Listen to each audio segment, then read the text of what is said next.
Map की class में पिछली बार हमने पढ़ा था सार्क के सारे देश, है ना। सारे देश हुए नहीं थे, उनमें से कुछ छूट गए थे, जैसे बांग्लादेश छूट गया था, भूटान छूट गया था। उसके अलावा सारे कर लिए थे हमने, नेपाल कर लिया था, पाकिस्तान, है ना, भारत भी, भारत हमने कहा था बाद में डिटेल में पढ़ेंगे। और क्या हो गया था, श्रीलंका हो गया था, है ना, मालदीव भी हो गया था, सारे हो गए थे, सबके बारे में पता है ना। तो बता, तुम लोगों से पूछेंगे तो बता देना, देखो कैसे याद है या नहीं, उसमें थोड़ा देखते हैं ना। तो बताओ बांग्लादेश के बारे में बात नहीं करते क्योंकि बांग्लादेश बताया नहीं है। तुम बताओ श्रीलंका में एक हमने बताया था बंदरगाह है, कौन सा, हम्बनटोटा, है ना। श्रीलंका में जो हम्बनटोटा बंदरगाह है उसके लिए चीन अभी पीछे पड़ा है ना। उससे पहले उस पर अमेरिका था, है ना, अमेरिका को हमने भगा दिया था, फिर अमेरिका चला गया नेपाल, नेपाल से फिर भगा दिया गया, नेपाल से चीन ने भगा दिया, है ना। फिर उसने घुमा के इधर उधर बना लिया जुगाड़, वही आज जुगाड़ हम देखेंगे। तो अफगानिस्तान रह गया था, थोड़ा थोड़ा अफगानिस्तान के बारे में कुछ देखा नहीं था। अफगानिस्तान के बारे में क्या क्या बताया था हमने, बताया था अफगानिस्तान में सबसे ज़्यादा खेती किस चीज़ की होती है, अफीम की खेती होती है ना। मैप उतार देते हैं थोड़ी देर के लिए क्योंकि इधर अफगानिस्तान दब जाएगा, तो देख लेते हैं अफगानिस्तान के बारे में। तो ये है हमारा अफगानिस्तान, यही एरिया है ना अफगानिस्तान का। यहाँ पे एक पहाड़ी पाई जाती है, कौन सी, यहाँ पे हिंदू कुश पहाड़ी पाई जाती है, कौन सी पहाड़ी, हिंदू कुश पहाड़ी। अच्छा, इस वाली लाइन को जो डिवाइड करती है लाइन, पाकिस्तान और अफगानिस्तान के बीच में जो लाइन है उसको कौन सी लाइन कहते हैं, कौन सी रेखा है जो पाकिस्तान और अफगानिस्तान के बीच में बॉर्डर बनाती है, बताओ कोई लोग। पाकिस्तान और अफगानिस्तान के बीच में कौन सी रेखा है, इतना सारा कंफ्यूजन। भारत अफगानिस्तान के बीच में कौन है, डूरंड ही है, ये यही है जो इधर आती है और भारत के साथ में बनाती है, ठीक है ना। ये कौन सी लाइन है, डूरंड, है ना, डूरंड ही है, ठीक। तो अफगानिस्तान के बीच में प्राकृतिक अगर विभाजन देखा जाए तो हिंदू कुश पर्वत से है ना। और अगर देखा जाए कौन सी रेखा है जिससे एक्चुअल बॉर्डर बनता है तो वो डूरंड रेखा हो जाएगी।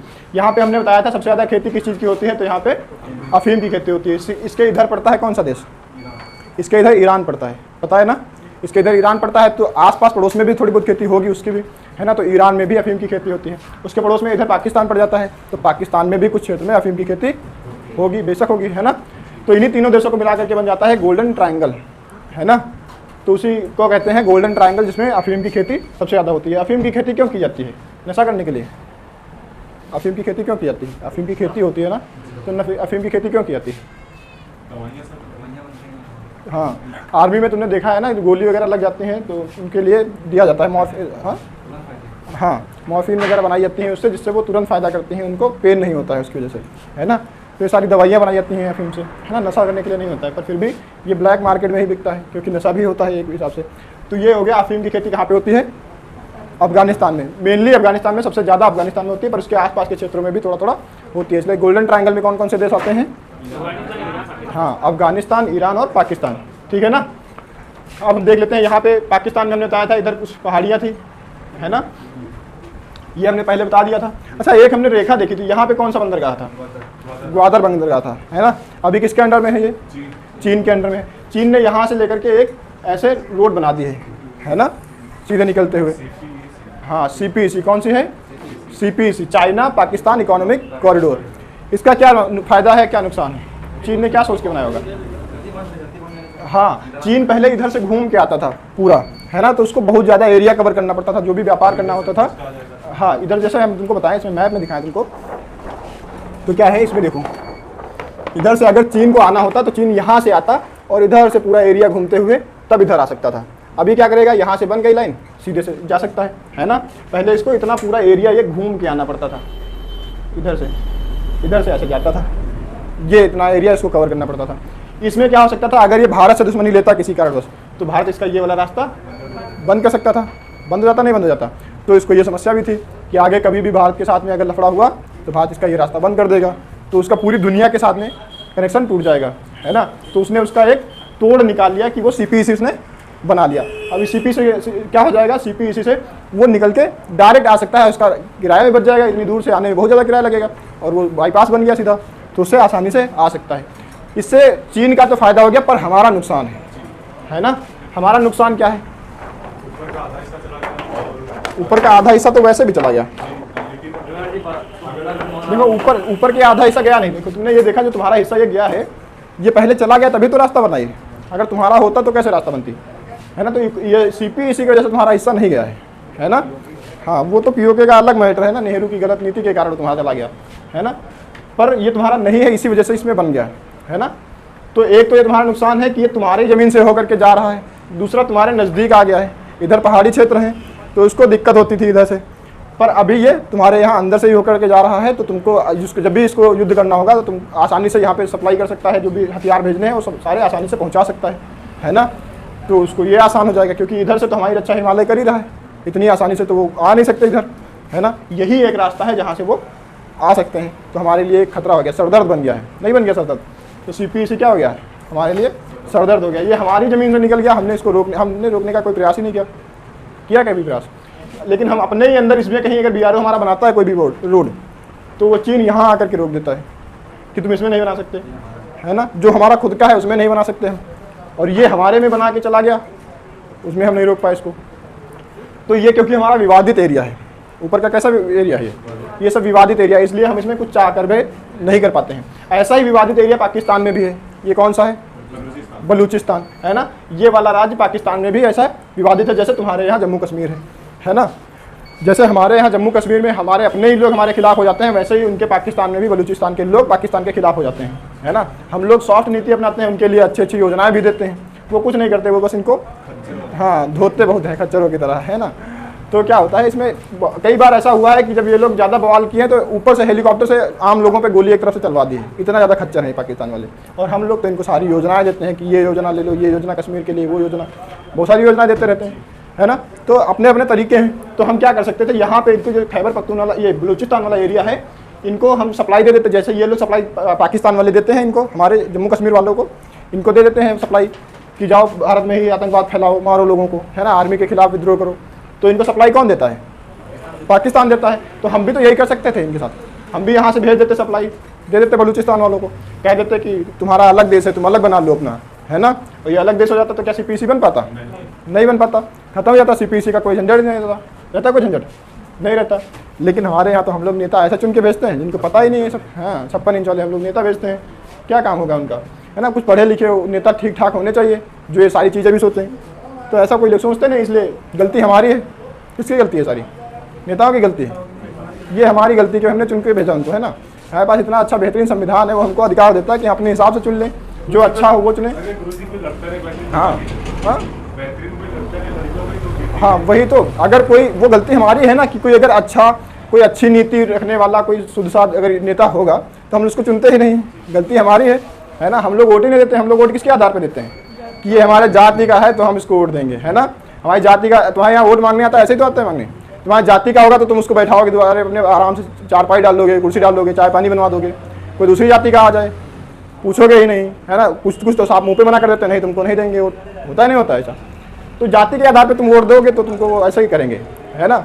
जिस दिन तुम जाति के आधार पे, धर्म के आधार पे, इन सब चीज़ों के आधार पे वोट देना बंद कर दोगे, उस दिन से तुम्हारे यहाँ ऐसे नेता होने लगेंगे जो ये सारी चीज़ें समझेंगे, है ना। क्या ऐसा कमी है हमारे देश में, ये सब इतनी दूर बड़ी की राजनीति सोचने वाले, इतनी दूर से सोचने की क्या क्षमता नहीं है हमारे अंदर, है ना। मैं एक साधारण सा शिक्षक होकर के ये सब अगर समझ सकता हूँ तो हमसे तो बहुत ज़्यादा ज्ञानी पड़े हैं धरती पे, है ना। हमारे भारत में बहुत चाणक्य हमारे थे, हाँ। दुनिया को सबसे पहले राजनीति हमने सिखाई, अब ये चाइना वाले हमको राजनीति सिखा रहे हैं। तो ऐसा नहीं है कि हमारे पास उतना ज्ञान नहीं है, पर गलती हमारी है कि जिनके पास ज्ञान है हम उनको चुन के भेजते ही नहीं है, है ना। तो जब तक ऐसा करते रहेंगे तब तक ऐसा ये जाता रहेगा धीरे धीरे।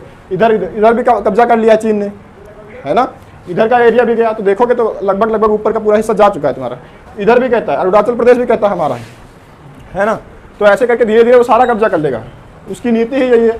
वो कहता है जितना दक्षिण चीन सागर है, एक सागर है जिसको कहते हैं दक्षिण चीन सागर, वो चीन से बहुत दूर है, लगभग मलेशिया और सिंगापुर के आसपास तक है ना। देखा जाए तो मलेशिया के 2 द्वीप हैं, एक इधर और एक दूसरा, उसके बीच में भी जो सागर है वो भी दक्षिण चीन सागर है। चाइना कहता है ये भी हमारा है। सोचो अगर वो किसी का होगा तो किसका होगा, वो मलेशिया का होगा, है ना।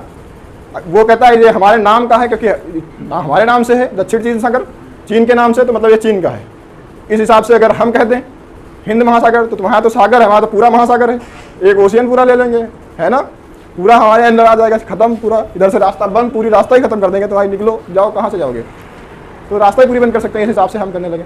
पर हमारे यहाँ कहते नहीं, वो दक्षिण चीन सागर में घुस के आराम से तानाशाही करता है कि देखो ये सारा हमारा, जहाँ तक दक्षिण चीन सागर है वहाँ तक का सारा एरिया हमारा है। वो ताइवान पे हमला करता है, हांगकांग पे करता करता नहीं करता है, सब पे हमला करता है, क्योंकि कहता है ये सब दक्षिण चीन सागर में आते हैं, सारे द्वीप हमारे हैं, जबकि वो अलग अलग देश हैं, वो उनको द्वीप मानता है, कहता है ये सब हमारे हैं, है ना। अगर हम ऐसा करने लगे तो ख़त्म ही हो जाएंगे बहुत सारी चीज़ें, रास्ता ही बंद हो जाएगी दुनिया की, है ना। खच्चर के साथ खच्चर वाला व्यवहार करना चाहिए, कहते हैं ना सठे सठे सठे सठिसम समाचरित, है ना। तो ऐसे ही करना चाहिए, दुष्ट के साथ दुष्टता वाला व्यवहार ही करना चाहिए।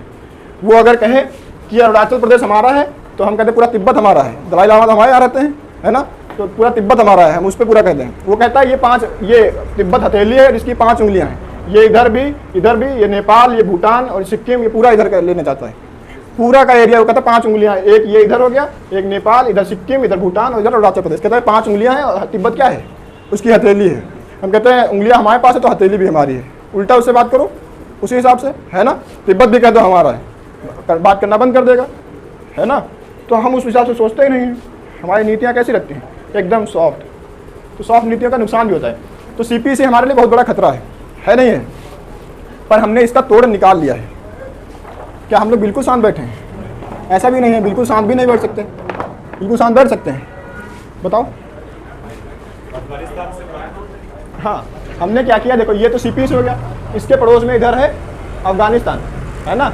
इसमें नहीं दिखेगा, चलो तुमको इसी पे बताते हैं, उसको हटा ही दो, तो दिखेगा ही। देखो इधर है ईरान, इधर यहाँ पे क्या है, इधर का एरिया किसका है, ईरान का है।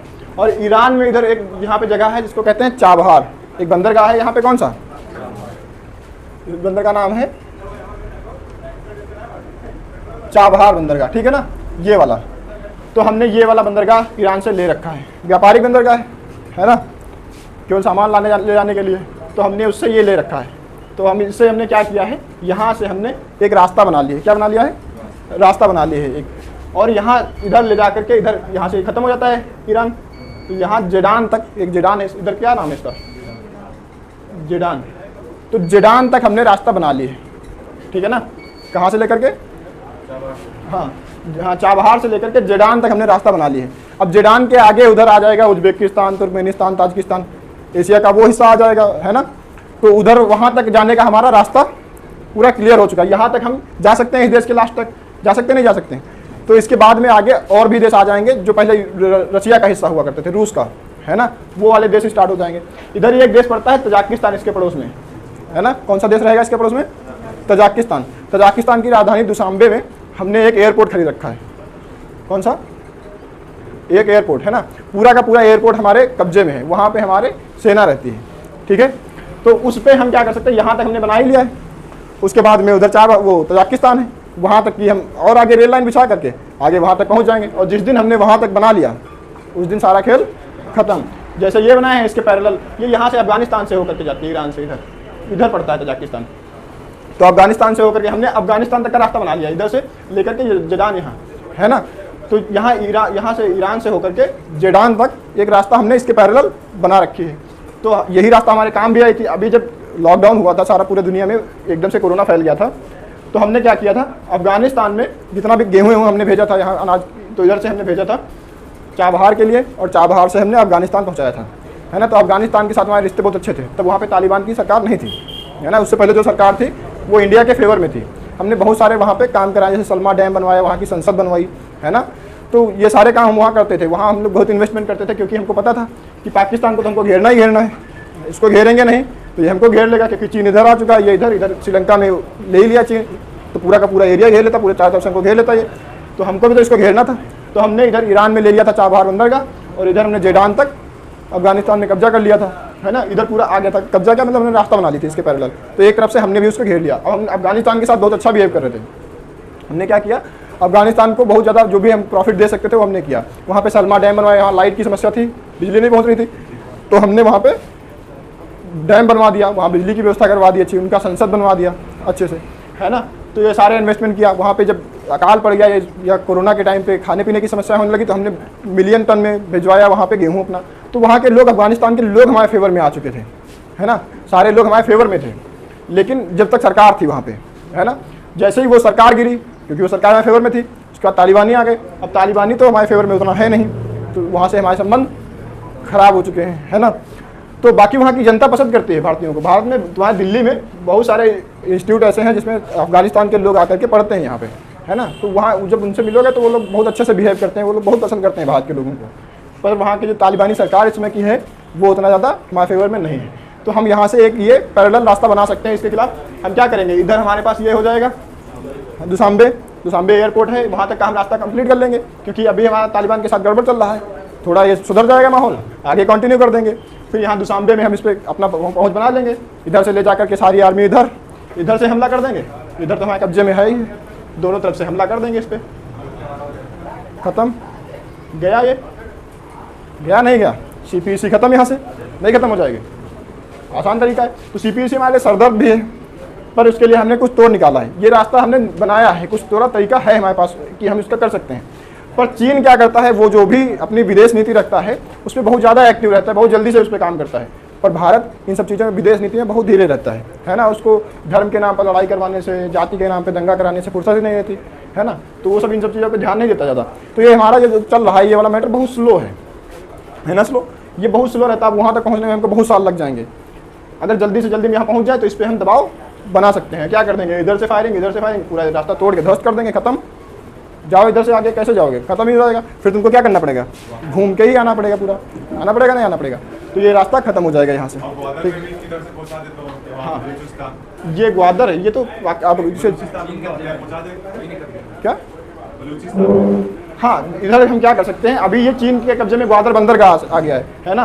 तो ऊपर से अफगानिस्तान से जब हम इसको इधर से तोड़ देंगे, चीन का कनेक्शन यहाँ से कट हो जाएगा, है ना। कॉन्टैक्ट यहाँ से चीन का रह नहीं जाएगा, इधर आ नहीं पाएगा, तब ये फ्री हो जाएगा। क्योंकि पाकिस्तान से हमको टेंशन तो है नहीं, टेंशन तो हमको चीन से है। जैसे ही इसका चीन से कॉन्टैक्ट टूटेगा, फिर हम क्या करेंगे, इसमें यहाँ पे इधर भी हमला कर सकते हैं। पर हमला करने की बात अलग है, पहले सॉफ्ट नीति हमको अपनानी है। क्या करेंगे, इधर हमला करने की बात जरूरत है ही नहीं। इस पर क्या करो, कहीं पूरे खुले तौर पे जाओ ही नहीं। पाकिस्तान के खुले तौर पे तुम्हारे इंडिया में हमला करता है, नहीं करता। वो क्या करता है, अपने लोगों को यहाँ से सप्लाई भिजवाता है ना। हमारे ही लोग हैं, उनको सप्लाई भिजवा देता है, हथियार दे देता है, आर्म्स एमिशन जितने भी होते हैं, गोली बारूद सब दे देता रहता है ना। अपने ही लोगों को वो हथियार देता है, हमारे ही लोगों को सारे हथियार दे रहा है, हमारे लोगों से इस्तेमाल करवा रहा है, हमारे खिलाफ भड़का रहा है ना। क्योंकि ये भड़के हुए हैं, भड़के हुए को भड़काना आसान है। वैसे भड़के हुए इनके यहाँ भी हैं, हम भी घुस जाए चुपके से, हम भी चुपके से करें, खुल के जाएं ही मतलब इस पर। इधर हमारा चाबहार है, आराम से धीरे से सप्लाई पहुँचाएं, है ना। धीरे से घुस के इसको जाए, यहाँ से कुछ लोगों को बुलवा लें, आओ यहाँ पे बिठा के बढ़िया ताज होटल में बढ़िया चाय कॉफ़ी पिलवाएं, पूरी सुविधा दें उनको, कहें हथियार ले जाओ यहाँ से, कहीं विद्रोह करा दो वहाँ पे। तुमको अलग देश बनाने के लिए हम समर्थन दे रहे हैं, है ना। तो अपना अलग देश बना लो, इधर ये अलग देश बनाएंगे, खत्म। इधर चाबहार ही खत्म, गया CPEC। हाँ, वही तो, यहाँ पे ये लड़ेंगे मरेंगे, पहले तो टेंशन इनको यहाँ हो जाएगी। चीन इधर आगे बढ़ने से सोचेगा नहीं, इधर ही टेंशन में पड़ा रहेगा। तो इधर इनको ये हम झिला देंगे। पाकिस्तान ऐसा यही तो करता है कि जब भी हम कुछ अच्छा सोचने लगते हैं, विदेश नीति हमारी अच्छी चलने लगती है, दूसरे देशों के साथ हमारा अच्छा, UN वगैरह के साथ में हमारा अच्छा कॉन्टैक्ट बन जाता है, यहाँ पे बवाल करा देता है कुछ ना कुछ, है ना। अभी शांतिपूर्ण माहौल चल रहा है। जैसे ही हम UN में अपना स्थायी सीट के लिए बात करेंगे, जैसे ही हम कह देंगे कि हमको UN में, हम देखो शांति प्रिय लोग हैं, UN में सीट पाने के लिए तुमको शांति प्रिय होना जरूरी है, किसी के ऊपर हमला नहीं कर सकते, आक्रमण नहीं कर सकते, है ना। तो स्थायी सीट पाने से क्या होता है, वीटो पावर आ जाती है बहुत सारी, है ना। तो उसमें क्या होता है, तुमको शांति प्रिय होना बहुत जरूरी होता है ना। जैसे ही हम उस पर मांग करेंगे कि हमको UN में चाहिए, क्योंकि हमको मिला था सीट, हमने अपनी वाली सीट चीन को दे दी थी, चीन को नहीं मिला था। ऐसा हुआ था जब UN की स्थापना हुई थी 1945 में, तो हमको मिली थी सीट स्थायी रूप से कि ये लोग तुमको एक सीट दे रहे हैं। UN में 5 ही देश हैं जिनको स्थायी सीट मिली है ना। तो उनमें से एक हम भी थे, हमको मिली थी सीट। पर उसमें करना क्या था, UN का पूरा खर्चा उठाना था। एक साल, हर 5वें साल तुमको पूरे UN का खर्चा उस देश को उठाना पड़ता जिनके पास स्थायी सीट होती है। पर उस समय हम जब आज़ाद हुए थे नया, तो हमारे पास इतने खुद के लिए पैसे नहीं थे। पाकिस्तान का भी पेट पालना था, गांधी जी भिजवा रहे थे ना इधर से पैसा कि भैया तुम भी यहाँ से बांध के आराम से त्रिपाल घर तो बना लो, कम से कम खाने पीने की व्यवस्था सब इधर से गांधी जी भिजवा रहे थे, और वो उधर से मार के ट्रेनें लाशों से भर के भेज रहे थे, है ना। इतना सारा कुछ हो रहा था। तो हमारे पास इतने ज़्यादा पैसे थे नहीं थे उतने सारे पैसे। तो हमने क्या किया, हमारे चीन के साथ बहुत अच्छी दोस्ती थी, हिंदी चीनी भाई वाला मैटर था। तो हमने कहा कि चीन को दे देते हैं, इसके पास पैसा है, ऐसा करो तुम ले लो स्थायी सीट, और जब भी जरूरत होगी हमारी तरफ से तुम बोलना। चीन ने कहा बिल्कुल बोल देंगे तुम्हारी तरफ से, है ना। अब जब भी बात होती है इस वाले मैटर पे, UN में ये वाला मैटर भी तो है, जम्मू कश्मीर वाला भी, ये भी मैटर UN में चला गया नेहरू जी की वजह से। ये मैटर अगर UN में ना जाता, नेहरू ने यही गलती की, अगर ये UN में ना लेकर के गए होते ये जम्मू कश्मीर वाला मैटर, अब तक हम सुलटा लिए होते। दूसरे देश को आज़ाद करा दिया बांग्लादेश को हमने, अपना नहीं करा पाते। ये वाला मैटर किसी के दूसरे देश के चक्कर में था ही नहीं, हमारा और पाकिस्तान के बीच में आपसी था। पूरा हमने दूसरा देश आज़ाद करा दिया, अपना ये क्षेत्र नहीं आज़ाद करा पाते। सोचने वाली बात है, आराम से करा देते, पर ये यूएन में चला गया। अभी इसमें क्या होगा, अभी इसमें अगर हम कुछ भी करेंगे तो वो आ जाएगा, अमेरिका मैटर फंस जाएगा हमारा। तो ये लफड़ा है ना। तो यूएन में ये ना गया होता तो हम ये कर सकते थे। यूएन में क्या है, उसमें अभी चीन बवाल कर देता। जब भी हम इस पे बात करते हैं कि इसको आज़ाद करना चाहिए, भारत का हिस्सा है, तब वो चीन खड़ा हो जाता है उसके खिलाफ, उस पर वोटिंग ही नहीं हो पाती। उसमें क्या है, सबकी सहमति होना जरूरी है, पर उसमें चीन एक ऐसा रहता है जिसकी सहमति हो ही नहीं पाती, है ना। अब जब हम स्थायी सीट की बात करते हैं कि हमको भी स्थायी सीट मिलनी चाहिए, वहाँ तो दुनिया में नाम ही है शांति प्रिय होने का, इसीलिए हम जाने जाते हैं कि हम सबसे शांत हैं, इसीलिए तो जाने जाते हैं। तो हमारी सीट होनी चाहिए। जब भी हम बात करते हैं 4 के 4 देश हमारे समर्थन में आ जाते हैं, चीन हमारे समर्थन में नहीं आता है। वो कहता है भारत को अगर स्थायी सीट मिल रही तो पाकिस्तान को भी स्थायी सीट दिलाओ। भारत अगर शांति प्रिय है तो पाकिस्तान भी शांति प्रिय है, और पाकिस्तान कितना शांति प्रिय है तो सबको पता है। तो पाकिस्तान को बाकी लोग सपोर्ट नहीं करते हैं, जो 4 बाकी के देश हैं वो नहीं सपोर्ट करते कि पाकिस्तान को स्थायी सीट नहीं होनी चाहिए। वो चीन अकेला कह देता है कि तो फिर भारत को भी नहीं होनी चाहिए। तो सीट हमने चीन को हम दिलाए हैं, वो हमारी सीट के खिलाफ पड़ा है ना। तो कुछ चीज़ें होती हैं जो हमसे गलतियाँ हो जाती हैं, उसी गलती का परिणाम आज ये वाला पूरा मैटर है ना। वरना अब तक सुलटा लिए होते, पूरा खत्म हो गया होता अब तक, है ना। तो ये समझ में आया।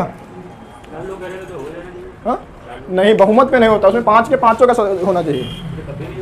हाँ वही तो होगा उसमें होगा। जब भी देखो कुछ अच्छा हम लोग नया सोचेंगे, सोचना पड़ेगा उसके लिए टाइम देना पड़ेगा। ऐसा थोड़ी ना कि कुछ होगा नहीं, उसके लिए सोचना पड़ेगा। जब हम किसी प्रकार से चीन के ऊपर दबाव बना पाएंगे, है ना। चीन की कुछ फंसी होगी हमारे पास में, मजबूरी में तुम क्या करते हो कि तुम्हारा कुछ फंसा होता है, तुम छोटा वाला हिस्सा छोड़ देते हो बड़े वाले को बचाने के लिए। तो अभी कुछ छोटा छोड़ेगा बड़े को बचाने के लिए। जब इसको कुछ दबा के रखेंगे कहीं से कहीं, उसकी पूंछ पे कहीं पैर रख पाए हम बस, फिर देखते हैं, है ना। तिब्बत पे नहीं कर सकते तुम, बहुत ऊंचा है, 5 किलोमीटर ऊंचा है ना। उस पर इतनी जल्दी तुम कब्जा कर ही नहीं सकते। उसकी आर्मी वहाँ पहले से है, तुमको जाना पड़ेगा, तो तुमसे ज़्यादा हथियार है उसके पास, है ना। तो इतनी जल्दी तुम चीन से लफड़ा नहीं ले सकते। कहने को आसान है कि हम बहुत बड़ी पावर है, पर वास्तव में इतनी बड़ी है नहीं, है ना। हथियार के मामले में, ये सब मामले में हम लोग अभी बहुत पीछे हैं, ठीक है। तो ये वाला मैटर समझ में आया। तो इधर हो गया, इधर श्रीलंका हो गया हमारा, है ना। और हमने क्या देख लिया, नेपाल देख लिया, पाकिस्तान देख लिया, अफगानिस्तान खत्म कर दिया। अब देख लेते हैं इधर भूटान। भूटान की तरफ आते हैं। भूटान की राजधानी क्या है बताओगे को लोग? हाँ थिम्पू है भूटान की राजधानी। अच्छा, भूटान से पहले तुमको एक बताएंगे, वो वाला मैं निकालते हैं। 2-3 द्वीप हैं, अगर इधर स्टार्ट करें उससे पहले तुमको दिखा देते हैं। डिगो गार्सिया का नाम सुना है? नहीं सुना? इसमें दिखेगा अगर होगा तो। यहाँ पे है, देखो ये भारत रहा है अपना, है ना। कहाँ गया मार्कर? देखो ये है अपना भारत, है ना, दिख रहा है ना ये भारत। ये भारत हो गया। इधर मालदीव हो गया। इसके नीचे तुमको यहाँ पे द्वीप दिख रहे होंगे छोटे छोटे 3 से, है ना। 3 द्वीप है यहाँ पे, मैं उसमें नहीं दिख रहा होगा, पर मान लो कि यहाँ पे द्वीप है, ठीक है। कहाँ रख दिया? हाँ कौन सा? ठीक मार, ये रखिए। कौन सा बताओ? हाँ चागोस, वही। देखो हमको इधर बना देते हैं। सबसे नीचे जो देखोगे वहाँ पे जो ये नीचे इस हिस्से में, नीचे वाले हिस्से में पड़ेगा ये, है ना। यहाँ पे जो सबसे नीचे है इसको कहते हैं डिगो गार्सिया। क्या कहते हैं? ये है डिगो गार्सिया। इसके इधर तुमको पड़ेगा चागोस। कौन सा पड़ेगा? चागोस। और इसके ऊपर यहाँ पे तुमको पड़ेगा आर्किपियागो। कौन सा है? हाँ ये 3 द्वीप हैं, ठीक है ना। ये तीनों के तीनों द्वीप हमारे हो सकते थे। कैसे हो सकते थे? कुछ है आइडिया कैसे हो सकते थे तीनों द्वीप हमारे? सोचो। देखो ये तीनों के तीनों द्वीप नीचे के साइड में है ना। इसके इधर साइड में भी एक द्वीप है। कौन सा द्वीप? अंडमान और निकोबार, है ना। इसके इधर साइड में भी द्वीप है। कौन सा? लक्षद्वीप। उसी के जस्ट नीचे ये आ जाता चागोस, आर्किपियागो। ये यहाँ पे बना दिया, पर ये है तो नीचे, इसमें दिखेगा नहीं इसलिए अलग बना दिया। तो ये तीनों इधर हैं। हमने अंडमान और निकोबार को अंग्रेजों से छुड़ा लिया नहीं छुड़ा लिया। यहाँ पे एक कोको द्वीप था, वो भी हमने छुड़ा लिया। बाद में हमने म्यांमार को दे दिया, वो अलग बात है, पर पहले था तो हमने छुड़ा तो लिया। तो कोको द्वीप हमने छुड़ा लिया, अंडमान निकोबार हमने अंग्रेजों से छुड़ा लिया, लक्षद्वीप छुड़ा लिया, ये भी छुड़वा लेते, ये भी हो जाते हैं हमारे, चागोस, आर्किपियागो, डिगो गार्सिया, ये भी छूट जाते हैं हमारे, है ना। तो इधर से अगर ये तीनों छूट जाते हैं, फिर देखना कितनी बढ़िया स्ट्रेटजी हो जाती है हमारे पास। अभी चीन क्या करता है, चीन ने इधर, ये इधर है बांग्लादेश यहाँ पे, है ना, और इधर ये यहाँ पे श्रीलंका, इधर मालदीव और इधर ये पाकिस्तान, तीनों जगह पे अपना कब्जा बनाने की कोशिश की है ना। जैसे बांग्लादेश की बात करें तो बांग्लादेश में इधर यहाँ पे कौन सा पड़ता है, ये इधर देख लेते हैं। यहाँ पे बांग्लादेश में यहाँ पे पड़ता है चटगांव बंदरगाह, कौन सा है, चटगांव, है ना, चटगांव बंदरगाह बांग्लादेश में है ना। तो चीन इधर आया, इस पे आ गया। इसके बाद में नीचे पड़ता है कौन सा, इधर हम्बनटोटा, श्रीलंका में नीचे बताया, हम्बनटोटा तो बहुत अच्छे से बताया। तो वो अभी भी चीन के कब्जे में है, चीन के कब्जे में है कि नहीं है। उसके बाद में इधर मालदीव में माले बंदरगाह, माले बंदरगाह है, उसके चक्कर में भी है। और इधर तो ये है ही खच्चर, इसके पास ग्वादर। देखा जाए तो एक हिसाब से हम तो पूरा घिर चुके हैं, घिर चुके नहीं घिर चुके हैं, पूरा इधर से हम तो घिर चुके हैं। उसको उसने नीचे से हमको तो घेर रखा है, चीन ने घेर रखा नहीं घेर रखा है। अभी हम कुछ भी करेंगे तो हम खतरे में हैं, क्योंकि एक तरफ से उसने पूरा हमको घेर रखा है। क्या कर सकते हैं, कुछ भी नहीं कर सकते। इधर इसने चटगांव ले रखा है, नीचे श्रीलंका का ले रखा है हम्बनटोटा, फिर माले ले रखा है, उधर ग्वादर, पूरा नीचे का एरिया हमारा घेर रखा है। और हमने क्या किया, हम तो घिर जाते तो हमारे पास हो जाता लफड़ा, है ना। तो जैसे ही मोदी जी की सरकार आई, है ना, और इधर क्या हुआ, चटगांव वाला मैटर चल रहा था, अभी इनका लेन देन ही चल रहा था। यहाँ पे प्रधानमंत्री कौन है यहाँ की, शेख हसीना है ना, मुजीबुर रहमान की बेटी, है ना। 1972 में जब हुआ था ये, 1971 में जब युद्ध हुआ था, उसके बाद भी 1972 में ही पाकिस्तान ने मरवा दिया था, है ना, शेख मुजीबुर रहमान को। तो उनकी बेटी बच्ची है केवल, तो वही है इस समय यहाँ की प्रधानमंत्री, है ना। तो मोदी जी जैसे ही बने, उन्होंने बुलाया, है ना, इनवाइट किया इनको, शेख हसीना को। शेख हसीना के साथ इनकी बहुत बढ़िया बनती है मोदी जी की, है ना। तो इनको बुलवाया अपने यहाँ दिल्ली में, कहा आओ हमारे यहाँ। अब आमंत्रित किया तो ये तो आई, है ना। हम इनसे इतना बड़े, पहली बात तो इतना एहसान के तले हैं ये हमारे, कि हमने इनको आज़ाद कराया, इतनी मदद की हमने इनकी। तो ये तो आ गई, और जैसे ही आई तो प्रोटोकॉल ये होता है, प्रोटोकॉल मतलब नियम कानून ऐसे होते हैं कि उसमें कोई भी प्रधानमंत्री रिसीव करने किसी को नहीं जाता है। होता है ऐसा प्रोटोकॉल कि प्रधानमंत्री खुद नहीं जाएगा किसी को रिसीव करने। इवन जो बाइडन भी आते हैं तो भी प्रधानमंत्री खुद नहीं जाते हैं, है ना, रिसीव करने। लेकिन जैसे ही शेख हसीना पहुंची, मोदी जी खुद गए लेने, है ना, एयरपोर्ट पे खुद ही पहुंच गए कि भैया रिसीव करेंगे, है ना। और एक ही गाड़ी में लेकर के आए, अपनी गाड़ियां बिठा करके लेकर के आए मोदी जी, है ना। इतना प्यार से रास्ते में, पता नहीं मोदी जी ने कौन सी जड़ी बूटी इनको सुंघाई है। जब इंडिया में ही प्रेस कॉन्फ्रेंस कर दी शेख हसीना ने यहीं पे कि ऐसा है, ये जो चटगांव बंदरगाह है अब हम चीन को नहीं दे रहे हैं। पता नहीं कौन सी जड़ी बूटी सुंघाई पर सुंघा दी इनको, है ना। यही पे पता है, मोदी जी देखो सब बनाते बहुत अच्छा है बेवकूफ़, है ना, बातें बहुत अच्छी समझा देते हैं। इतना आसानी से उनको समझा देंगे तुम आ जाओगे उनके बहकावे में। तो ऐसे ही इनको भी बहका दिया। तो ये भी समझ गई बहुत अच्छे से कि ये चटगांव इसको नहीं देना है। तो ये वाली रास्ता तो ख़त्म, इधर से टूट गया। अब उसके पास बचा हम्बनटोटा। हम्बनटोटा तो उसने इतना कर्जा दे रखा है तो छूट ही नहीं सकता, उसमें हम कुछ कर भी नहीं सकते। मालदीव वाला छुड़वा लिया हमने, इधर मालदीव चला गया उसके हिस्से से, है ना, मालदीव भी गया इसके हिस्से से। तो इसके पास बचा ये हम्बनटोटा और इधर ये ग्वादर, बस दो ही बचे। तो इधर से हमने इसका रास्ता तोड़ दिया है ना। पर अगर हमारे पास ये होता, इधर तो हमने, हमारे पास अंडमान निकोबार है नहीं है। अब ये वाले मिटा देते हैं, अपने वाले देखते हैं कौन कौन से हैं। तो ये हमारे पास अंडमान निकोबार है ना। इधर हम क्या, हमारे पास यहाँ पे है लक्षद्वीप, और इधर यहाँ पे है तुम्हारा ये वाले डिगो गार्सिया, चागोस, आर्किपियागो। ये भी अगर हम ले लेते तो हम एक तरीके से श्रीलंका को घेर सकते थे, नहीं घेर सकते थे। श्रीलंका हमारे घेरे में आ जाता नहीं आ जाता। और श्रीलंका हमारे घेरे में आ जाता तब श्रीलंका चाह कर भी हमारा कुछ नहीं कर सकता था। हम ये रास्ता रोक देते, आओ चीन, कहाँ से आओगे, है ना। तो स्ट्रेटजी कितनी अच्छी हो जाती है हमारी।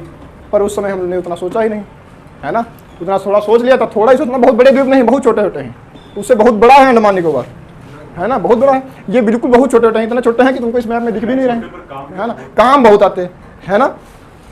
तो ये स्ट्रेटजी हो सकती थी, पर उतना सोचा ही नहीं, हमारे पास उतनी बड़ी समझ थी नहीं पहले इस सब चीज़ों के लिए कि ऐसा भी कभी जरूरत पड़ेगी। तो ये हमने नहीं किया। अभी ये किसके अंडर में है, अभी ये तीनों द्वीप किसके अंडर में है, डिगो गार्सिया, चागोस और आर्किपियागो। नहीं, चीन के अंडर में कहाँ से आ जाएंगे। हमने कहा ये सब अंग्रेजों के अंडर में थे, हमने ये सारे छुड़वाए किससे थे, अंग्रेजों से। ये ब्रिटेन के कब्जे में, किसके कब्जे में है ये सब, यहाँ ब्रिटेन के, इंग्लैंड के कब्जे में है, अभी भी है ना। अब इंग्लैंड ने क्या किया, यहाँ से लोगों को हटा दिया, यहाँ पे कोई भी अब लोग रहते नहीं हैं। वहाँ पे कौन रहता है, केवल और केवल आर्मी रहती है ना। किसकी आर्मी रहती है, इंग्लैंड की। यहाँ पे इंग्लैंड की आर्मी रहती है, उसने अपनी देवरानी जेठानी है ना, देवरानी जेठानी होती है, तो जहाँ बैठती है तो पास में उनको होना चाहिए प्रपंच करने के लिए, तो उसने अपनी जेठानी को भी बुला लिया है। अब इसकी जेठानी कौन है, यूएसए, अमेरिका है ना, तो इसने अपनी भी आर्मी रखी है यहाँ पे और अमेरिका की भी आर्मी है। तो ये वाला है सैन्य वाला, इसमें क्या है, यही है सैन्य अड्डा, है ना। बाकी ऊपर वाले ये नहीं है, पर इस वाले डीगो गार्सिया पे उन्होंने अपनी पूरी आर्मी रखी है, इस पे कोई भी आम आदमी नहीं है। इतनी आर्मी रखी है, इतनी आर्मी कि यहाँ से डीगो गार्सिया नीचे है ना, डीगो गार्सिया से इस पूरे एशिया पे वो कंट्रोल कर सकते हैं, इतनी आर्मी है यहाँ पे। ईरान में बवाल हुआ था, यही डीगो गार्सिया से ही भेज दिया था, यहीं से मैटर सॉल्व हो गया था, बुलाने की जरूरत ही नहीं पड़ी थी। यही वो वाला अड्डा है जब रूस ने हमारे लिए मदद भेजी थी इधर से, और पाकिस्तान के लिए मदद उधर से आई थी, 7वां बेड़ा, याद है वो 7वां बेड़ा आया था 1971 में, उधर से चल के आया था। तो यही था इंग्लैंड, यहीं से फोन करके बताया था, भाई साहब हम तो यहाँ हैं पर तुम मत आ जाना। यही तो था, हमने कहा था कि इंग्लैंड ने बता दिया कि आगे मत आना, याद है ये सभी बातें, है ना। तो यहीं से वापस चला गया था इंग्लैंड, याद होगा तो, यहीं से अफ्रीका के नीचे से ही वापस चला गया था अमेरिका, है ना। और रूस यहाँ आकर के पूरा घेर रखा था, पूरा बंद कर रखा था रास्ता। यही है वो, वही वाला है ये अड्डा जहाँ से उसने इंग्लैंड ने बताया था कि हम तो हैं यहाँ पे पर तुम नहीं आ जाना यहाँ, क्योंकि यहाँ पे रूस आ चुका है ना। और रूस ने अपने जितने भी जो 40वां बेड़ा था उस पर ऐसा मिसाइल सिस्टम लगा रखा था कि उसके आसपास अगर कोई भी दूसरा जंगी जहाज आता है तो वो तुरंत अलार्म बजाने लगता है ना। और अगर 100 किलोमीटर की रेंज में आ जाता है ना, अगर ये अमेरिका वाला जो 7वां बेड़ा था इस 40वें बेड़े के 100 किलोमीटर की रेंज में आ जाता तो किसी से पूछने बताने की जरूरत भी नहीं थी, वो ऑटोमेटिक हमला कर देता। मिसाइल सारी तैनात ही खड़ी थी, तो उसने सारी बातें पहले बता दी थी कि देखो हमारी कोई जिम्मेदारी नहीं, हमने लगा दिया है, अब तुम्हारे ऊपर है कि तुम आओगे यहाँ तो हमको करना कुछ नहीं है, वो ऑटोमेटिक सारा कुछ हो जाएगा। अमेरिका ने धमकी देना स्टार्ट किया कि हम परमाणु बम लेकर के आए, क्या कर लोगे तो हमारा। तो रूस ने जवाब दिया था, लाए तो हम भी हैं, हाँ पता नहीं है कितने हैं, 2-2.5 तक तो हमने गिने थे, उसके आगे फिर हमने गिना नहीं, कहा कि चलो चलाएंगे गिनते जाएंगे, है ना। तो रूस ने भी धमकी दी थी, तो रूस हमारा मदद करता है बहुत सारी चीज़ों में। तो तब यही वाला इस्तेमाल किया गया था डीगो गार्सिया का, यहीं से इंग्लैंड ने बता दिया था कि आगे मत आना, यहाँ पे परमाणु हमला भी हो सकता है ना। तो यहीं से वापस चला गया था अमेरिका, ठीक है। तो ये वही वाले हैं, ये तीनों हमारे कब्जे में हो जाते हैं और हमारी स्ट्रेटजी कितनी अच्छी हो जाती है। पूरा श्रीलंका हमारे दबाव में रहता, जिंदगी भर रहता नहीं रहता। श्रीलंका को हम जब चाहते तो अपने, जैसे चीन अभी दबाव में रखा है हम बनटोटा, उसके चक्कर में हम भी दे देते, क्या हमारे पास इतना है नहीं, हमारे पास वास्तव में पैसों की कमी है, उतना हम बना नहीं सकते हैं, चीन के इतना नहीं दे सकते हैं। चीन क्या करता है, वो एक बार उसके पास कोई मदद मांगने जाए बस, फिर वो पूछ के तुमको मदद करेगा। वो ऐसा वाला है कि तुमको मदद चाहिए, लो पैसे, और चाहिए और लो, वो देता रहता है, उसको पता है कि तुमको इतने नहीं, अपने आप तुम पैसे नहीं छाप सकते, हाँ, उससे तुम्हारे इनकम नहीं होगी, उससे तुम्हारे पास आ जाएगी गरीबी, बहुत ज़्यादा महंगाई आ जाएगी। तुमको बताते हैं नहीं, उससे भी वही तो सिस्टम होता है, पूरा सिस्टम उससे कनेक्टेड होता है। देखो तुमको बताते हैं, तुमने वो एक देश है दक्षिण अफ्रीका में, याद नहीं आ रहा नाम, हमने बताया तुम लोगों को इसके बारे में, कौन सा देश है याद नहीं आ रहा, वेनेजुला। कौन सा देश है, वेनेजुला। वेनेजुला में यही हुआ था, वहाँ के प्रधानमंत्री को लगा कि मशीन तो हमारे पास है ही, हम छाप लें, तो उन्होंने छाप लिया। अब वहाँ इतने ज़्यादा पैसे हो गए हैं कि छोटे छोटे बच्चे तक बहुत सारे पैसे लिए घूम रहे हैं, पर उनके खाने के लिए उनके पास इतना मिल नहीं रहा है ना। नोटों की गड्डियाँ लेकर के जाते हैं, पर फिर भी उनको खाने के लिए उतना सामान नहीं मिल पाता है ना। तो इतना महंगाई बढ़ जाती है। तो उसके पास उसने संसाधन से कमाए हैं, उसने छापे थोड़ी ना है, उसने कमाए हैं, है ना। हाँ, जितना तुम्हारे पास फॉरेन करेंसी होगी उतना ही बेहतर रहेगा, ठीक है ना। तो ऐसे छाप के नहीं बना सकते, ऐसे सबके पास है। पाकिस्तान ने भी यही गलती की थी, हाँ, पाकिस्तान ने भी यही गलती की, उसने भी एक बार छाप लिया, उसी का खामियाजा भुगत रहा है। हमने भी वही गलती की, हमने भी तो किया, नोटबंदी किया, उसके बाद में हमने भी बहुत बम्फर छापे हैं, उसी का कार्ड झेल रहे हैं। अभी महंगाई, पेट्रोल 100 के ऊपर गया है, तो उसका भी कुछ असर, फिलहाल पूरा असर उसका नहीं है, क्योंकि हमने लिमिटेड छापे थे, जितने बंद किए थे उतने ही छापे। हमने ये सोचा था कि हमारी जो बाहर ब्लैक मनी है वो वापस आया नहीं था, तो हमने बस उसके जगह पे छाप लिए हैं। तो जितना ब्लैक मनी की जगह पे हमने एक्स्ट्रा छापे थे उसका खामियाजा केवल हम भुगत रहे हैं। तो उसका बहुत ज़्यादा फर्क पड़ा नहीं है, पर पड़ा तो है। बाकी कुछ है, नीतियाँ हमारी ऐसी हैं, इसकी वजह से भी महंगाई है ना। जैसे हम लोग फ्री में बांटते हैं, तो फ्री में बांटने से क्या होता है, पब्लिक के पास परचेजिंग पावर बढ़ जाती है ना, और जैसे ही परचेजिंग पावर बढ़ जाती है प्राइस अपने आप बढ़ने लगता है ना, और जैसे ही प्राइस बढ़ेगा महंगाई पूरे आ जाएगी, है ना। तो हाँ,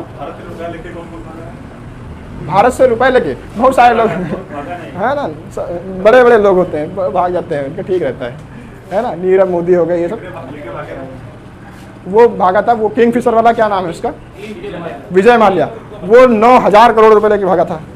हाँ, और नीरव मोदी भी कुछ लेकर के भागे, उससे थोड़ा कम था उनका, है ना। बहुत सारे लोग हैं ऐसे भाग जाते हैं, पर वो सब पकड़ लिए जाते हैं। सरकार जब भी चाहे पकड़ सकती है उनको, नीरव मोदी को पकड़ सकती है, विजय माल्या को पकड़ के लेके भी आई थी। कैसे पकड़ लेती है, पॉलिटी में तुमको बताएंगे ये सब कैसे कैसे ला सकते हैं उनको वापस। दूसरे देशों के साथ भी हमारी संधियाँ होती हैं कि अगर कोई भाग के जाता है तो उनको हम, हमारे यहाँ भाग के आएगा तो हम तुमको वापस कर देंगे, तुम्हारे यहाँ भाग के जाए तो तुम वापस कर देना। ऐसे भी हमारे पास संधियाँ हैं, तो भागने से भी हम ले आएंगे, बस सरकार चाह लेके इनको वापस लाना है, बस ले आएगी। जब तक सरकार नहीं चाहती तब तक कुछ भी नहीं होना है, ठीक है ना। बीजेपी का 10-15 सांसद विधायक हाँ, वो सब रहते हैं उसमें, जितनी भी पार्टियां हैं उनका सबका रहता है ना। अब ये नहीं कह सकते खुला, जब तक वो सामने साक्ष्य आ नहीं जाते हैं तथ्य, तब तक तुम किसी के ऊपर आरोप नहीं लगा सकते, है ना, क्योंकि तुम जज नहीं हो, हम जज नहीं है। तो जो डिसीजन आएगा कोर्ट का उसको मानना पड़ेगा, ऐसे हम किसी के ऊपर नहीं कह सकते, है ना। जैसे लाया भी गया इनको वापस खींच के, नीरव मोदी को भी लाया गया, पर फिर वापस वो सब चल रहा है, मैटर चलता रहता है ऐसे, ठीक है ना। तो हमारी नीतियाँ अच्छी हम सोच अच्छी सकते हैं, क्योंकि चाणक्य हमारे यहाँ थे, राजनीति हमसे सीखते दुनिया। हमको राजनीति सीखने की जरूरत नहीं, हम पैदा हुए हैं राजनीति सीख के। हाँ, अब हमको दुनिया सिखा रही है ना। पर क्या होता है, वो दुनिया सिखाती नहीं। ऐसा नहीं है कि आज के जो नेता हैं, मोदी जी बैठे हुए हैं, उनको ये सब चीज़ों के बारे में पता नहीं। क्या उनको पता नहीं सीपीसी का तोड़ निकालना जरूरी है बहुत जल्दी, है ना। क्या उनको पता नहीं कि इसको आज़ाद कराना बहुत जरूरी है जल्दी, पर उनको पता है इससे वो जीतेंगे नहीं चुनाव, उससे चुनाव नहीं जीतेंगे। उनको पता है कि चुनाव कैसे जीतना है, धर्म के आधार पर मैटर बनाएंगे, जाति के आधार पर मैटर बनाएंगे तो चुनाव जीतेंगे। और वही वो करते हैं, मंदिर मस्जिद करते नहीं करते हैं। तो क्यों करते हैं, क्योंकि तुम लोग उसी आधार पे वोट देते हो। तुम लोग इस आधार पे वोट देना स्टार्ट कर दो। तुम मांग करो कि सीपीसी का तोड़ हमको चाहिए, तुम ये मांग करो कि ये हम्बन टोटा ये यहाँ से चीन जाए, है ना। हमने एक बार अमेरिका को भगा दिया एलटीटी बना करके, हम इसको नहीं भगा सकते। चीन क्या बात है, अमेरिका भाग गया, चीन क्या बड़ी बात है ना। तुम इस पे वोट दो, इस पे दो, कोको द्वीप पे। कोको द्वीप का पता है, पता नहीं पता। नेहरू जी ने ये दे दिया म्यांमार को, इधर म्यांमार है, ये हमने म्यांमार की सरकार को दिया था कि ये लो तुमको दान दे दिया, है ना। हम लोग दानी बहुत हैं, दे देते हैं कुछ भी, तो हमने दान दे दिया कोको द्वीप म्यांमार को, है ना। तो ये चला गया म्यांमार के पास, पर हमने ये म्यांमार की सरकार को दिया था। अभी म्यांमार में तख्ता पलट हो गया है, पिछले साल तख्ता पलट हो गया, वहाँ की आर्मी अब रूल कर रही है म्यांमार में, है ना। अभी क्या है, वो जो आर्मी है वो चीन के फेवर में है, सरकार हमारे फेवर में थी, तब हमने दिया था कोको, उसको हम वापस ले लें, तुरंत हमला कर दें इस पर, ये हमको वापस चाहिए, हमारा ही तो है। हमने तुमको आर्मी को नहीं दिया था, हमने देश की सरकार को दिया था, वो सरकार नहीं है, वापस लेते हैं अपना, है ना। या तो वो सरकार बनाओ तुम, वापस कैसे कर सकते हो उस पर कब्जा, वापस ले लें इस पर, ये वापस ले लेंगे, इधर से पूरा रास्ता बंद। ये चीन निकलता तो यहीं से है ना, चीन निकलता तो यहीं से, सिंगापुर से होते हुए यहीं से तो निकलता है, रास्ता है तो इधर से ही तो निकलेगा। पूरा हम रास्ता ही बंद कर देंगे, खत्म, पूरा बंद हो जाएगा, ब्लॉक कर देंगे। पर हम लोग उसके आधार पर वोट ही कहाँ देते हैं, दिया है कभी वोट? जब भी देते तुम देखते तुम्हारी जाति के प्रधान जी खड़े हो रहे हैं तभी तुम वोट दोगे, दूसरी जाति के होंगे नहीं देते हो तुम भी, तो गलती वो हमारी है तुम्हारी है। अरे हम बात कर रहे हैं नॉर्मल सब लोगों की, है ना। तो जनता यही तो करती है, तुम्हारी जाति का होगा तुम उसी को मुखिया चुनोगे, प्रधान बनाओगे, है ना।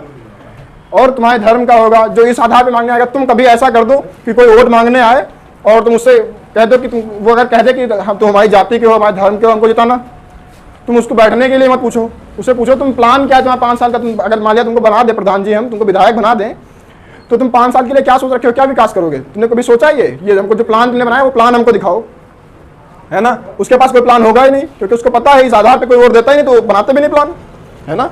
तुम छोटा सा भी कोई काम करने चलते हो, घर में एक कमरा तुमको बनाना है तो पूरा प्लान, पूरा बजट बना के चलते हो, इतना खर्चा होगा, ये मिस्त्री लाएंगे, वो लेबर रहेगा, इतना ये दुकान से सामान लाएंगे, सारा कुछ सोच के बैठते हो, है ना। हाँ, वही तो जैसे कह रहे हैं, तुम छोटा सा भी काम करने चलते हो घर में, छोटी सी अगर छोटा सा फंक्शन होता है, एक मुंडन होता है, तो उसके लिए भी सारा तुम प्रोग्राम पूरा बना के रखते हो, लिस्ट की इतना खर्चा आएगा, इतने लोगों को बुलाएंगे, ये मिस्त्री रहेगा, ये लेबर, ये खाना बनाएंगे, ये रहेगा, सारा कुछ प्रोग्राम पूरा प्लान बनाते नहीं बनाते हो। तो इतनी बड़ी चीज़ के लिए तुम 5 साल के लिए विधायक बनने जा रहे हो, तुमने कोई प्लान नहीं बनाया या नहीं, वो तुम पूछते हो नहीं पूछते हो, कभी नहीं पूछते तुम।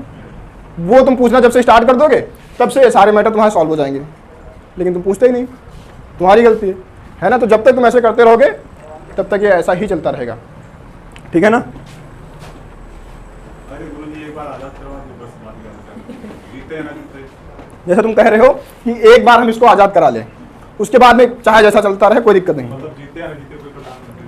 हाँ, उससे क्या होगा, तुम एक बार आज़ाद करा लोगे, फिर वैसे ही अगर सरकार बनाने लगोगे तो फिर चला जाएगा। पहले तो हमारे पास था ये, है ना, हमने इस पर हस्ताक्षर करा लिए थे, है ना, राजा हरि सिंह से हमने पूरा साइन करवा लिए थे कि तुम हमारे साथ रहोगे, तो फिर कैसे चला गया ये? बाद में फिर चला जाएगा, फिर चीन कब्जा कर लेगा इस पर।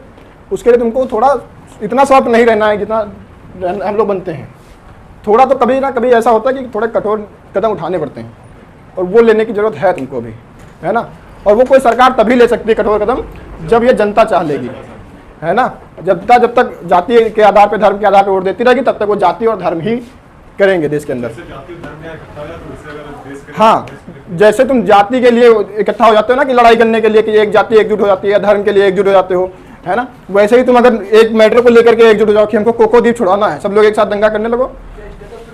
हाँ, फिर हाँ, वो वही बता रहे हैं ना, सुनो हम बताते हैं। तो अगर तुम इसके आधार पे तुम करना स्टार्ट कर दो, एक बार जैसे आंदोलन करते हो ना कि जाति के आधार पे हमको ये आरक्षण मिलना चाहिए, जैसे ईडब्ल्यूएस के लिए आरक्षण करने लगते हैं, ओबीसी वाले अपने आरक्षण करने लगते हैं, हमको इतना ज़्यादा चाहिए, जाति जनगणना के लिए आंदोलन कर देते हैं, रेलवे जाम करा देते हैं। एक बार इसके लिए रेलवे जाम करा के देखो, भारत बंदी इसके लिए करा के देखो, सरकार दबाव में ना आ जाए तो कहना, और कोई बहुत बड़ी बात भी नहीं है।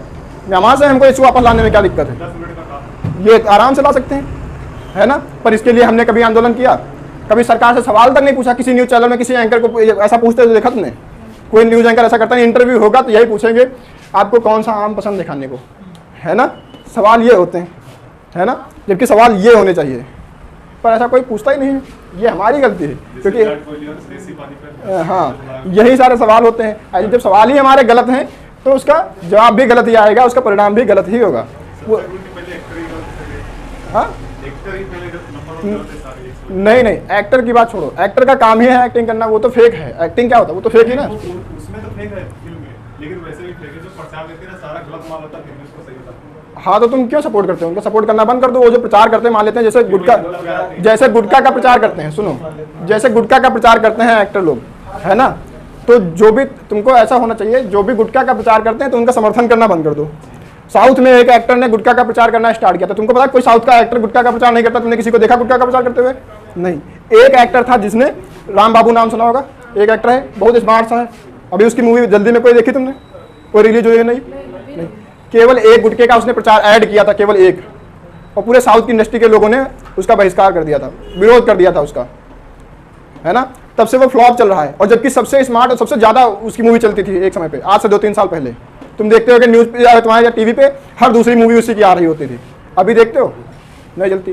तो ये जब तुम करना स्टार्ट कर दोगे, तुम ही विरोध नहीं करते, है ना, तुम विरोध करना स्टार्ट कर दो, देखिए किसकी दम है। अभी अक्षय कुमार ने गुटखा का प्रचार किया, जनता भड़क गई बहुत ज़्यादा, क्योंकि अक्षय कुमार से ऐसी उम्मीद नहीं कर सकते, क्योंकि बहुत ज़्यादा देशभक्ति की बातें करते हैं, है ना। एक बार कह भी रखा था कि गुटखा का प्रचार हम कभी नहीं करेंगे ज़िंदगी में, है ना, और जैसे ही कर दिया, लोगों ने वही पुरानी क्लिप ला करके दिखाना स्टार्ट कर दिया कि गुटखा का प्रचार तुमने कहा था कभी नहीं करेंगे, फिर कर रहे हो। तुरंत माफ़ी मांगी, अगले दिन से माफ़ी मांगी कि नहीं मांगी? पूरा एक इंस्टाग्राम पर लिख करके चिट्ठा पूरा अपलोड किया कि आगे से कभी नहीं करेंगे, जितना भी पैसा है ये हम देश के लिए दान कर देंगे, जो भी इससे मिला है हमको, है ना। तो ये तुम करोगे, तुमने अक्षय कुमार को झुकने के लिए मजबूर कर दिया ना, दूसरों को भी कर सकते हो, तुम करते ही नहीं कभी, तुम्हारे वही आइडल हैं।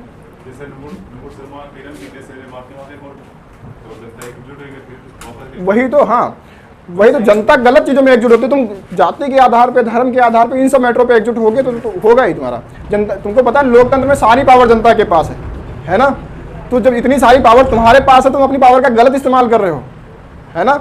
ताकत तो रावण के पास भी थी, क्या रावण के पास राम से कम ताकत थी? वो भी बहुत महाज्ञानी था, शंकर जी को उठा के जो अपने घर लेके चल दे, है ना, जो सारे देवताओं को अपना बंदी बना ले, जिसने शनि देव को बंदी बनाया रखा हो, है ना, उसके पास कम पावर होगी, है ना। पर फिर भी उसने अपनी ताकतों का गलत इस्तेमाल किया, मारा गया। तुम भी अपनी ताकतों का गलत इस्तेमाल करो। लोकतंत्र में तुम्हारे पास भी वही रावण जितनी शक्तियां हैं, ताकत तुम्हारे पास भी बराबर है रावण के, पर तुम हाँ गलत शक्तियों, अपनी शक्तियों का गलत इस्तेमाल कर रहे हो, तो एक दिन तुम्हारा भी शोषण वैसा ही होगा, और हो भी रहा है, है ना, हो रहा है तुम्हारा वैसा ही। जैसे बाकी रावण का भी अंत हुआ है, तुम्हारा भी उसी हिसाब से होगा, अगर तुम बदलोगे नहीं अपने आप को। रावण को मौका मिला था, रावण से भी कहा गया था कि सुधर जाओ, हनुमान को भेजा गया था दूत बना करके कि अगर अभी सुधरना चाहते हो तो अब भी सुधर जाओ, तुम्हारे पास अभी भी मौका है, पर वो फिर भी नहीं सुधरा, तो तुम्हारे पास भी अभी मौका है ना, सुधरना चाहते हो तो अभी भी सुधर जाओ, है ना। अपने आइडल बदल लो, अपने नेता बदल लो, अपनी सोच बदल लो, अभी भी तुम्हारा देश ये फिर से हो सकता है, विश्व गुरु अभी भी बन सकता है ना। पर इसके लिए हमको ही सोचना पड़ेगा। कोई पार्टी, कोई नेता, कोई कुछ नहीं कर सकता इसके लिए। केवल अगर कोई कुछ कर सकता है तो हम ही हैं, कर सकते हैं, है ना। गांधी जी ने बहुत बढ़िया बात कही थी, जो समाज में तुम परिवर्तन देखना चाहते हो वो खुद में ले आओ, दुनिया अपने आप बदल जाएगी, है ना। तो तुम चाहते हो कि नेता लोग सुधर जाएं, तो तुम खुद को सुधार लो, नेता अपने आप सुधर जाएंगे। सारी जितनी भी टेंशन तुमको है ना इस देश को लेकर के, हर आदमी को है, सबको पता है ये टेंशन है, पर उसका सोल्यूशन निकालने की कोशिश तो नहीं करते हम। सोल्यूशन के लिए एक बार सोचो, हो जाएगा सारा काम। तो हमको अपने आप को सुधारना है बस, बाकी कुछ नहीं करना है। दुनिया को सुधारने का ठेका हमने नहीं ले रखा है। दुनिया को सुधारने का ठेका केवल 2 लोगों का होता है, शिक्षक का और नेता का। नेता का काम होता है वो अपनी जनता को समझाए अगर बहकी है तो, शिक्षक का काम होता है अपने स्टूडेंट को समझाए अगर वो बहके हैं तो। तुम आम जनता हो, तुम स्टूडेंट हो, तुम्हारा दायित्व नहीं कि तुम दुनिया को समझाओ, तुम्हारा दायित्व केवल इतना है कि तुम अपने आप को समझाओ। बस अपने आप को सुधार लो, हो जाएगा सारा काम, ठीक है ना, समझे ना। केवल तुम्हारा काम इतना ही है कि तुम अपने आप को समझाओ, बाकी दुनिया को समझाने का ठेका तुम्हारा नहीं है। दुनिया को समझाने का ठेका शिक्षक का और नेता का होता है। तो नेता तो अपना काम कर ही नहीं रहे हैं, शिक्षक होने के नाते जो हम कर पाते हैं उनको समझाते हैं, है ना। तो सबके अपने अपने दायित्व हैं, केवल अपना अपना काम करो बस, सबको दुनिया का करने की जरूरत नहीं है, है ना। तो बस यही तक खत्म करते हैं। ये वाला जो भी